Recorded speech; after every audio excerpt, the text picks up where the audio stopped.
দেওর আছে, এই দেওরকে নিয়ে কি করা যাবে বলেন তো? দেওর সম্বন্ধে কি বিধিবিধান আল্লাহর শরীয়তে আছে? রাসূলুল্লাহ বলছেন আলহাম আল মৌত, জেনে রাখো রে প্রশ্নকারী, তুমি যে যেমন জিজ্ঞেস করলে যে দেওরের বিধানটা কি, রাসূলুল্লাহ বলছেন দেওর হলো একটা মরণ জ্যান্ত, অর্থাৎ মরণকে চোখে দেখতে পাও না। যদি তোমাকে বলি জীবন্ত মরণ কোনটা, তো দেওরটা, অর্থাৎ দেওরটা জীবন্ত মরণের সমান হল ভয়ঙ্কর। মরণ যেমন ভয়ঙ্কর তেমনি দেওর হলো একজন ভাবির জন্য জীবন্ত মৌত, মরণের চাইতে ভয়ঙ্কর। তাহলে এই বাড়িতে আরও 3টা দেওর আছে, আর একটা নারী এই বাড়ির বৌমা হয়ে আসলো, আর তার জন্য ও কী করবে? দেওরের সামনে সামনে আলাদা আলাদা প্লেট পেড়ে দিবে, আর আলাদা আলাদা প্লেট পেড়ে দেওয়ার পরে ওদের এঁটো তুলবে আর খুব মস্করা করবে দেওরে আর ভাবিতে। ভাবি রুটি কত ফুলেছে জি, তোমার গালের মতন হয়ে ফুলে আছে। ভাবি তখন মুচকে মুচকে হাসবে যে বাহ, আমার তো প্রশংসা হচ্ছে। এই 3 দিন 4 দিন প্রশংসা চলার পর আর একদিন দেখা যাবে কি অঘটন ঘটে বসে আছে। ভাইকে ছেড়ে দিয়ে দেওরের সাথে ভাবি ফেসে গেছে। এমন ঘটনায় একটা নাই দেশের ভেতরে যে একই বাড়িতে বউ হয়ে এসেছে, বড় ছেলেটাকে রিজেক্ট করে দিয়েছে বৌমা, আর দেওয়ার পরে দেওরের সঙ্গে পালিয়ে গেছে। বাইরে থেকে কথা হচ্ছে আমি আজমালের ভাত খাবো না। খাবো না তো ঠিক আছে, তালাক। তালাক করে দেওয়ার পরে ইদ্যুৎ কাটার পরে এবার কি হবে? তো ছোট বেটার সঙ্গে বিয়ে হবে। ছোট বেটার সঙ্গে বিয়ে হয়ে গেল, ওই বাড়িতে চলে আসছে আবার কি হয়ে? বউ হয়ে। এতদিন ছিল বড় বেটা, এখন হয়ে গেল ছোট বেটা। যদি এখানে আমাদের গ্রামের ভাষায় লটো ঘটো না হলো, তো তাহলে স্বামী ছেড়ে দেওয়ার সাথে গেল কি করে? আমি গ্রামের নাম বলবো না। এই ঘটনা যখন হয়ে গেল, আসল স্বামী অর্থাৎ বড় বেটা দিনে দুপুরে আত্মহত্যা করলো। কি বলে? আব্বা এই লাজ কি করে আমি রাখবো? যে স্ত্রী আমার ছিল আর আমি যাকে কবুল করে নিয়ে আসলাম, সেই স্ত্রী আমাকে বাদ দিয়ে আমার ভাইকে গ্রহণ করে এই আঙনাতেই ঘুরবে ফিরবে, এটা আমি বরদাস্ত করি কি করে? এটা তোমাদের উচিত হলো কি? তোর মা ফতোয়া দিয়ে বলছিল বহু বহু, ও বেটার কাছে ছেলে, এখন এই বেটার কাছে থাকবে।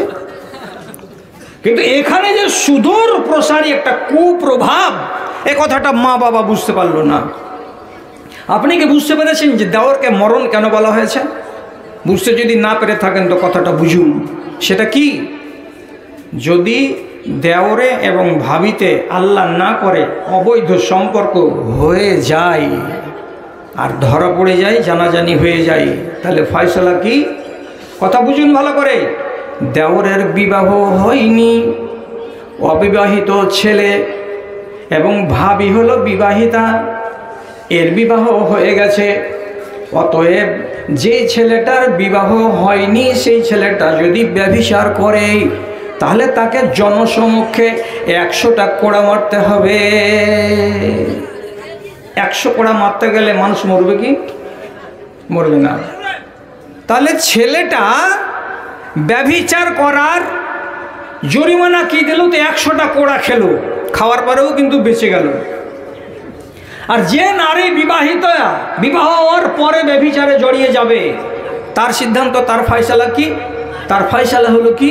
আল্লাহ তাআলা বলছেন বিবাহ শাদী হয়ে যাওয়ার পরে কোনো ছেলে এবং কোনো মেয়ে যদি অপরাধে জড়িয়ে যায়, তাহলে তাদেরকে রজম করে দিতে হবে।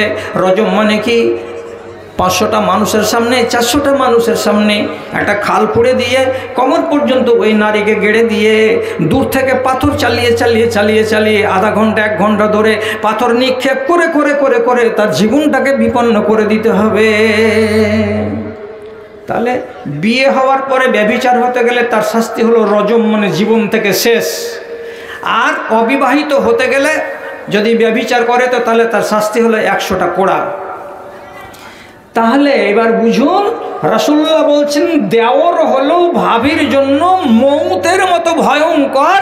মানে কি? তুমি আপনা ফাঁকি পাট্টা দিয়ে আমার সাথে ব্যভিচার করে নিলে, 100 কোড়া খেয়ে তুমি বেঁচে গেলে, আর আমি তোমার কারণে জীবনের মতো বিদায় হয়ে গেলাম, তো তুমি মৌত না তো কি? হ্যাঁ, রাসূলুল্লাহ বলছেন এই জন্য যে দেওয়ারের সাথে উঠা বসা চলবে না, আর ছেলেটাকে একক সংসার বানাতে দিতে হবে, ও নিজের পরিবার নিয়ে আলাদা করে খাবে। এখানে লাভ আছে, এখানে সুখ আছে, এখানে শান্তি আছে। কত রকমের শান্তি আছে আপনি জানেন? জানেন না? যদি না জানেন তাহলে শুনেন। আমাদের দেশে অনেক ফ্যামিলিতে কি হচ্ছে, একটা 3 ছেলের বাপ হঠাৎ করে মরে গেল, তো বাদবাকি ছেলেগুলো বেটাগুলো বলছে ওর ভাবিকে আর ভাতিজাগুলোকে যে তোরা সব মজলুম মিরাস, কথাটা বলে না কি? বাপ বেঁচে আছে, তোদের বাপ মরে গেল, তোরা আর মিরাস পাবি না, তোরা মজলুম মিরাস। এটা আসলে হলো মাহরুম আনিল মিরাস। তারে তোর বাপের সঙ্গেই তো খাটছিল, তোর বাপের সংসারেই তো তোর ভাবিটা টানা টানছিল, সবই ছিল তখন ঠিক, আর মরে যেদিন গেল সেদিন কি হয়ে গেল? মজলুম মিরাস হয়ে গেল। হে নাদান মুসলমান, বিবাহ করার 5 বছর পরে যদি এই ছেলেটা মারা যেত, তাহলে পরে এই ছেলেটা অন্তত পক্ষে নিজের পরিবারের জন্য আলাদা করে কিছু কামাই করে 1,00,000 1,50,000 টাকা নিজের খাতাতে জমা রাখতে পারত। এই ছেলেটা অন্তত পক্ষে বাপ যে অংশটুকু তাকে বাড়ি বানাতে দিয়েছে, সেই জায়গাটাতে একটা ইটের দেয়াল খাড়ো করে একটা ভালো কামরা তৈরি করত। ও জানে যে আমি আমার পরিবার নিয়ে আছি, নিজের পরিবারের সুখ দুঃখ নিয়ে ছেলেটা ভাবতো। মরে যাওয়ার পরে তার স্ত্রীটাকে অনাথ অসহায় হয়ে বাপের বাড়ি থেকে জিল্লতির সঙ্গে বেরিয়ে যেতে হতো না, কিন্তু আমি আর আপনি হতে দিইনি জুদা। কেন জুদা হতে দিইনি? এই বাড়িতে রান্না করার খাওয়া আমরাকে, রান্না আর করে যদি খাওয়ালো, তো আজকে আপনি কেন বলছেন যে তুমি মজলুম মিরাস? একটা দুটো নয়, শত শত এমন নারীকে শ্বশুরে আর তার বেটারাতে বাড়ি থেকে বের করে দিয়েছে। যা, তোর এখানে কি আছে? আপনি ওকে কেন আলাদা হতে দিলেন না? আরও সুবিধা আছে। কি সুবিধা আছে? একক ফ্যামিলিতে সুবিধাটা কি? আপনারা কেউ রাগ করিয়েন না আমার ভাইজান, আমার বাপজানেরা। মানুষ যৌবনকালে কে চাই না যে আমি বেশি বেশি সময় আমার স্ত্রীর সাথে গত করব? কে চাই না? একজন নওজোয়ান ছেলের মন তো বলে যে আমার স্ত্রী কাজে কেন যাবে, ঘরে আমার পাশে বসে থাকুক, আমি তার সাথে মিষ্টি গল্প করব। এটা তো তার মন চাই। কিন্তু এটা কি সম্ভব হয়? হয় না। একক সংসারে, এই যৌথ সংসারে শাশুড়ির জ্বালা, ননদের জ্বালা, ছি, ঘরের ভেতরে ঢুকে আছে, কামকাজ করে না, অমুক করে না, তমুক করে না। যদি আপনি ভিন্ন করে দিতেন তো তাতে লাভ কি ছিল? প্রথম নম্বর লাভের কথা বলছি তাই এই, আল্লাহজি লোকেরা গাল দিবে না কি করবে জানি না, দিনের বেলায় স্ত্রী সহবাস করা কি হারাম? না, হারাম নয়। রাতের বেলায় নারীর সঙ্গে সহবাস করা এটা যেমন হালাল, দিনের বেলায় নিজের আহালিয়ার সঙ্গে সহবাস করা হালাল। শুধু ঋতুর কালে নিজের স্ত্রীর সঙ্গে সহবাস করা হারাম। যৌবনের কালে, যৌবনের এটা হলো প্রারম্ভিক কাল, মন চাইছে যে আমি দিনের বেলায় হয়তো আমার স্ত্রীর সঙ্গে আমি সংস্পর্শে যাব। তো যদি যৌথ ফ্যামিলিতে তাকে আটকিয়ে দেওয়া হয়, ওই ছেলেটা দিনের বেলায় মা আর বাবা আর ভাই বোনেদের সামনে বেলা 10টার সময় নিজের স্ত্রীকে ঘরের ভেতরে ডাকতে পারবে না। যদি বা ডাকে তো ডাকার পরে তার জন্য একটা সেপারেট ব্যবস্থা, বা দরজাটাকে খিল ঠুকে দিয়ে ঘরের ভেতরে থাকতে গেলে একটা চক্ষু লজ্জা বলে কথা আছে, এটা সম্ভব নয়। সে যদি একক পরিবারে থাকে তাহলে তাকে বাধা দিবে কে? কেউ বাধা দিবে না। অতএব সে সুখের সংসার, যখন তার ইচ্ছা যাচ্ছে শারীরিক সম্পর্ক কায়েম করছে, হয় দিনের বেলায় না হয় রাতের বেলায়। কিন্তু আমি যখন তাকে কি করব, যৌথ পরিবারে বাধ্য করব, তখন এই বাধাটা তৈরি হবে একজন ছেলের জীবনে অনেক বড় বিপত্তিকর কথা। আপনি ওকে স্বাধীন হওয়ার সুযোগ করে দেন। 1, 2 নম্বর কথা, কার জীবনে এটা ঘটেনি? জোর করে বলতে পারবেন যে আমার জীবনে এই কথাটা ঘটেনি? না, পারবেন না বলতে। কি?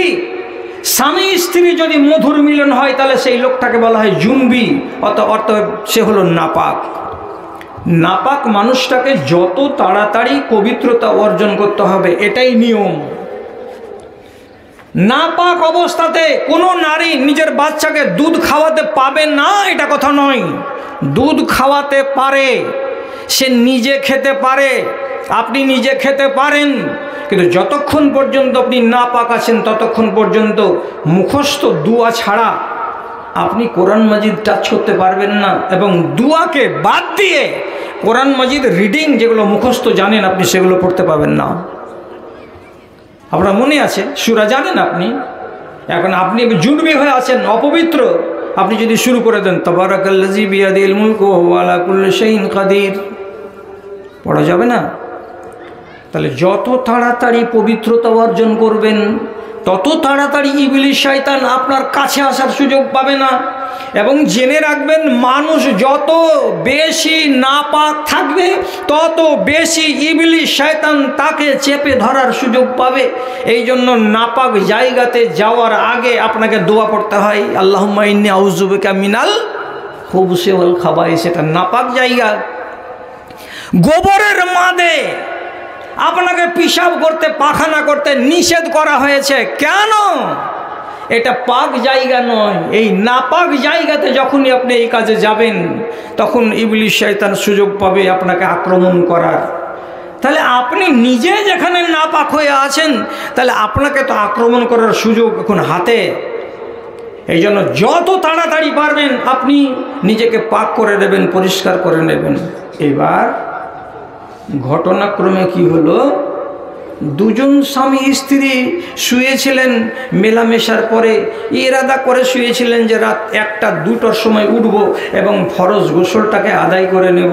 কিন্তু ঘুম ছাড়েনি আপনার, দুজনেরই চোখ থেকে ঘুম হটেনি। এই অবস্থাতে আপনাদের কি হয়ে গেল, হঠাৎ আজান পড়ে গেল, আসসালাতু খায়রুম মিনান নাওম। ধাস মাস করে স্ত্রীটা উঠল, আপনি উঠলেন, উঠে বলছেন, আরে আজান হয়ে গেল, কীরকম কাজ হলো, নামাজ পড়তে হবে, নাপাক আছি। চট করে উঠে গেল যে যাই, এবার কি করতে হবে, আমাকে পবিত্রতা অর্জন করতে হবে। বাইরে যদি বাথরুমের দিকে যাচ্ছে, আপনার মা নামাজি মহিলা লোটাতে পানি নিয়ে বাথরুমের এক পার্শ্বে বসে বসে ওযু বানাচ্ছে, আপনি চোখে দেখতে পাচ্ছেন যে এটা আমার মা। জায়েজ আছে মায়ের সামনে বাথরুমে ঢুকে গিয়ে আপনি গোসল করে নিতে পারবেন, কিন্তু চক্ষু লজ্জা বলে একটা কথা আছে না নাই? আমি হালাল হারাম বলছি না, আপনাকে চক্ষু লজ্জার কথা বলছি। মায়ের সামনে আপনি বাথরুমে যাবেন আর পানি চেপে চেপে মাথায় ঢালবেন, এ কথাটা মাও জানে যে আমার ছেলে সাবালক, ছেলেও জানে যে আমার মা আমার বিয়ে দিয়েছে, তবুও নিজের গায়ে একটা দ্বিধার দাগ লাগবে, আমি কি করছি। বউটা এসে উঁকি মারছে, একটু সুযোগ যদি পাই, তো সুযোগ পাই বলে এখানে এসে টিউবওয়েল থেকে 1 বালতি পানি চেপেছে। এমন সময়তে শ্বশুর চলে আসছে, এসে একটু পানি দাও তো বাবা, ওযু করব। তো শ্বশুরও তো চলে এলো ওযু করার জন্য আর পানি নিবার জন্য। তো বৌমা যদি শ্বশুর ওখানে বসে বসে ওযু বানাই আর এ যদি ঘরের ভেতরে গিয়ে মাথায় পানি ঢেলে ছেড় করে আওয়াজ মারে, তো হারাম তো নয় এটা, কিন্তু বউয়ের কি চক্ষু লজ্জা বলে কিছু নেই? শেষে চক্ষু লজ্জা আমাকেও কামড়ায়, আপনাকেও কামড়ায়, দুনিয়ার যুবক যুবতীকে কামড়ায়। ওরা তখন মিছামিছি আপনার সামনে ওযু করে নিল, আর নেওয়ার পরে বউ নিজের ঘরে চলে গেল। বেটা বাড়ি থেকে বেরিয়ে মসজিদ পার করে তীরমোহনীতে গিয়ে দাঁড়িয়ে থাকে, যখন নামাজের টাইম পার হয়ে যায় তখন বাড়ি ফিরে চলে আসে। আপনি মনে করেন বেটা নামাজ পড়ে এলো, আর আপনি মনে করেন যে বউ ঘরের ভেতরে নামাজ পড়লো, কিন্তু আল্লাহর কসম এরা দুজনেই নামাজ পড়তে পারেনি। কেন পারেনি? তারা জাগতে পারেনি, আর জাগতে পারেনি বলে এমন টাইমে জেগেছে যেই সময় আপনারা মাতা পিতা ভাই বোন জেগে গেছেন। চক্ষু লজ্জার কারণে এটা গোসল করা সম্ভব হয়নি। যদি একক ফ্যামিলিতে তারা বাস করত তাহলে তার রাত কি, তার দিন কি, তার ফজর কি, তার এশা কি, তার জোহর কি, তার আসর কি? তাহলে ওই মানুষটা এই একক ফ্যামিলিতে না যেতে পেয়ে আপনার আর আমার কারণে জোহর পর্যন্ত নাপাক অবস্থায় থাকলো, আর আপনার রান্নাবান্নাও করে দিল ওই নাপাক অবস্থাতে, আর নিজের ফজরের নমাজটাকে কাজা করলো। বেলা 12টায় গোসল করার পর এইবার নমাজ কাজাটা পড়বে, তারপরে জোহরের নমাজ পড়বে। তাহলে মানুষটাকে যে কাজা করতে আমি বাধ্য করেছিলাম, এটা কি ঠিক করেছি? ইসলামী কানুন বলছে একক পরিবার, আপনি একক পরিবার তৈরি করুন। যদি বলেন যে না তোমার এগুলো আইন মানলাম না, তাহলে আমাকে আমার ভাই মৌলানা সানাউল্লাহ সাহেব বলেছিলেন যে আমরা ঠান্ডার দিন 12টার পরে জালসা চালাবো না, আমিও চালাবো না 12টার পরে জালসা। আমার 1 ঘন্টা বলা হয়ে গেছে, 1 ঘন্টা 4 মিনিট বলা হয়ে গেছে। আমি একটা হাদিস শুধু বলছি আপনাকে, আর দিয়ে আমি শেষ করে দিচ্ছি। রাসূল করিম সাল্লাল্লাহু আলাইহি সাল্লাম একদিন বাড়ি থেকে বের হলেন, কোনো কাজে বেরিয়েছেন। কাজে বেরিয়ে কিছুটা দূর গেছেন, ফারা ইমরাতান, রাস্তাতে কিছুটা দূর যাওয়ার পরে তিনি একটা মহিলাকে দেখতে পেলেন, যেই মহিলাটা শালীন পোশাকে ছিল না। এটা বড় দোষ মহিলাদের, শালীন পোশাকে ছিল না। এর মানে কি, তার রূপ, তার সৌন্দর্য দেখা যাচ্ছিল, বোঝা যাচ্ছিল। ওর চেহারাটা খোলা, মাথার চুলগুলো কিছু কিছু অংশে খোলা। তো এমন একটা মহিলাকে রাসূলুল্লাহ যখন চোখে দেখতে পেলেন, তো খারাপ সেন্স নেবেন না, নাহলে আপনি গুনাহগার হয়ে যাবেন। ইনি হচ্ছেন আল্লাহ পাকের রাসূল, তিনি নিজের মনের ভেতরে খানিকটা সংকোচ বোধ করলেন এবং মনের ভেতরে একটা উত্তেজনা বোধ করলেন। কেন? দেখেছে কাকে? একটা নারীকে। কেমন নারী? যার অশালীন অবস্থা ছিল, শালীনতার অবস্থায় সে ছিল না। তাহলে এটা দেখতে গেলে এটা তো আল্লাহর কুদরতে আছে। এই জন্য তো রব্বুল আলামিন এক নারীকে আরেক নারীর দিকে, নরের দিকে, আর একজন নরকে আর একজন নারীর দিকে তাকাতে নিষেধ করেছেন। তারপরে 2 নম্বর শর্ত, নারীকে তার নিজের আবরু ইজ্জতকে ঢেকে রাখতে বলা হয়েছে, যাতে করে তাকে দেখতে গেলে কোনো পুরুষের মনে এক্সাইটমেন্ট তৈরি না হয়। তাহলে একদিক দেখলে তো হবে না। ওই নারী যখন শালীন পোশাক পরে ছিল না, আর এইরকম একটা আধা উলঙ্গ নারীর পানে রাসূলুল্লাহর নজর গেল, প্রিয় নবী নিজের মনের ভেতরে কিছুটা উত্তেজনা বোধ করলেন। রাসূল তিনি তো একজন মানুষ, মানুষের তো ঊর্ধ্বে নন। এবার তিনি নিজের কাজকে তৎক্ষণাৎ বাদ দিয়ে দিলেন। যাব না ডাক বাংলা। কেন যাব না? যেহেতু মনের ভেতরে নারী কেন্দ্রিক কিছু উত্তেজনা তৈরি হয়েছে একটা নারীকে দেখে, তখন তিনি সাথে সাথে ফয়সালা করে নিলেন, যতক্ষণ পর্যন্ত আমার মনের ভেতরে যে জ্বলন্ত আগুনটা আছে সেই শিখাকে দগ্ন না করা যাবে, ততক্ষণ পর্যন্ত বাইরে যাওয়া সম্ভব নয়। তিনি ফিরে আসলেন। তো কোথায় এলেন প্রথমে? তো রাস্তাতে বাড়িটা যেটা প্রথম পড়ল, সেই বাড়িটা হচ্ছে কার? তো হযরতে যায়েনবের। রাসূলুল্লাহ যায়েনবের বাড়ি উঠে গেলেন। ওয়াহিয়া তামাসু, হযরতে যায়েনব তিনি ছিলেন এমন একটা নারী যিনি চামড়া পাকাতে জানতেন। ছাগলের চামড়া, ভেড়ার চামড়া, উটের চামড়াকে তিনি সংগ্রহ করতেন, করার পরে তাতে চুন দিয়ে, কষ দিয়ে আর জরুরি জিনিস দিয়ে সেগুলোকে তিনি শোধন করতে জানতেন। এবং সেই শোধন করা চামড়াকে কেটে কেটে মহিলাদের হার বানাতেন, কোমরের বিছা বানাতেন, ছোট ছোট ব্যাগ বানাতেন, থলি বানাতেন, আর বানিয়ে সেগুলোকে বিক্রি করে দিতেন। আর বিক্রি করার টাকাগুলোকে জড়ো করে না রেখে তিনি আল্লাহর পথে সবকে দান করে দিতেন। এই নারীর একটা নাম হলো উম্মুল মাসাকিন, ফকিরদের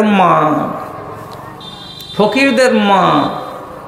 তো সেই উম্মুল মাসাকিন যায়েনবের বাড়িতে রাসূলুল্লাহ ঢুকে গেলেন।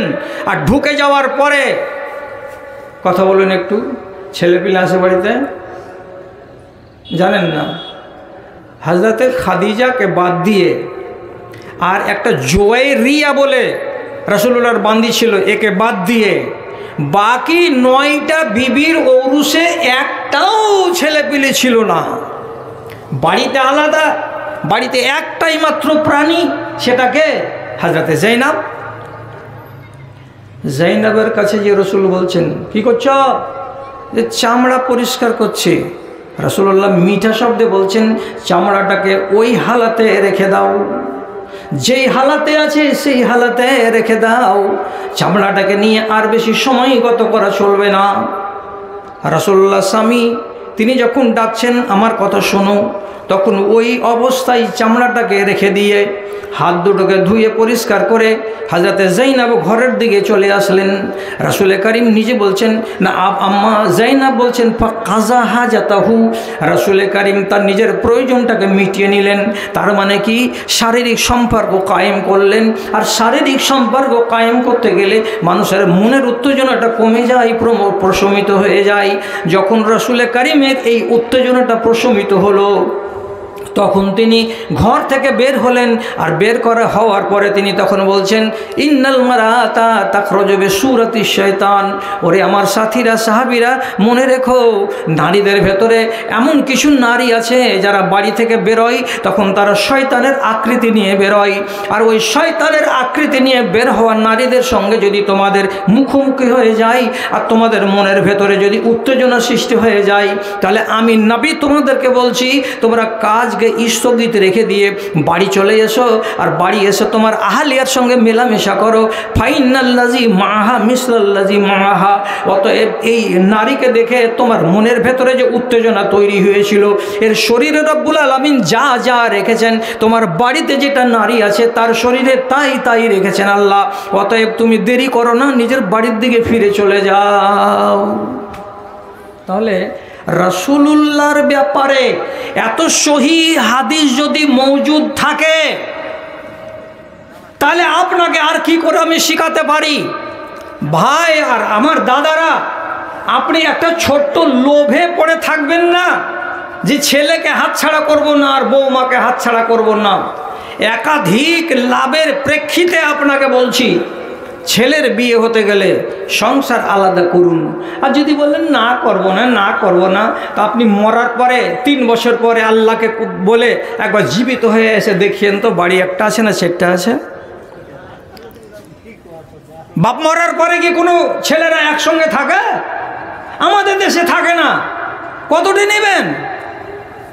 তো তাহলে বাপ মরার পরে যেই ভাইয়েরাকে আলাদা হতে ব্যথা লাগে না, তো বাপ থাকা অবস্থাতে আমাদেরকে আলাদা হতে ব্যথা লাগবে কেন? যাই হোক, কথাটা বলছিলাম, ইসলামী পারিবারিক আইন এবং সমাজে প্রচলিত পারিবারিক আইন, এই দুটোর উপরে ছিল আমার কথা। এইবার কথার আমি সমাপ্তির দিকে টানছি। আমার মনে হয় আমার সভাপতি সাহেব আমাকে নিষেধ করবেন না। তাহলে এখন যদি 12:15 বাজতে যাই, এই মুহূর্তে আপনাদের সামনে যদি আমি একটা কথা বলে আওয়াজ করি, তো কথাটা কি ভুল হবে, বেয়াদবি হবে? যে যতটি লোক আমার সামনে দাঁড়িয়ে আছেন আর বসে আছেন, সব কটি লোকের কাছ থেকে কমসে কম 100 টাকা করে টাকা নেব। বেশি বললাম নাকি? তো আপনি যদি বলেন যে এই অচল বুড়াটাকে আর একবার এই এলাকাতে আনবো, তাহলে আমি কথা দিচ্ছি আপনার কথা শুনব। কিন্তু আপনাকে আমার হাতে এখন 100 টাকা করে টাকা দিতে হবে। কেউ যদি 500 দেন তো আলহামদুলিল্লাহ, আর কেউ যদি তার চাইতে বেশি দেন তো আলহামদুলিল্লাহ।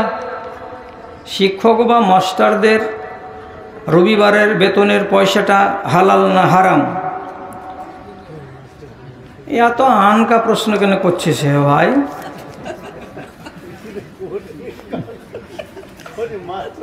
আচ্ছা, যদি দুপুরের বেলায় কোনো লেবার আধা ঘন্টা বিশ্রাম করে, তো তাহলে এই বিশ্রামের টাকাও তো নিবে। ওই যেটি আপনার 360 টাকা কথা আছে ওইটি তো নিবে। তো ওই আধা ঘন্টার বেতন নেওয়ার জন্য হালাল না হারাম? ওটা যদি হালাল হয়, তো সরকারের বিধি সম্মত রেগুলেশন এবং নিয়মের ভেতরে লেখা আছে তোমাকে সপ্তাহে 1 দিন ছাড় দেওয়া হবে। এটা সরকারের এতে সার্কুলারে লেখা আছে।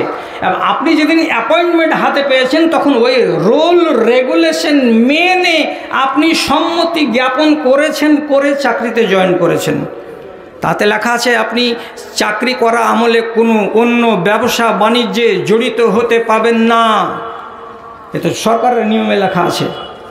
তো তাহলে শুক্রবারে আর দিন হ্যাঁ খলিল সাহেব 1 লাখ টাকা দিয়েছেন, আলহামদুলিল্লাহ। আর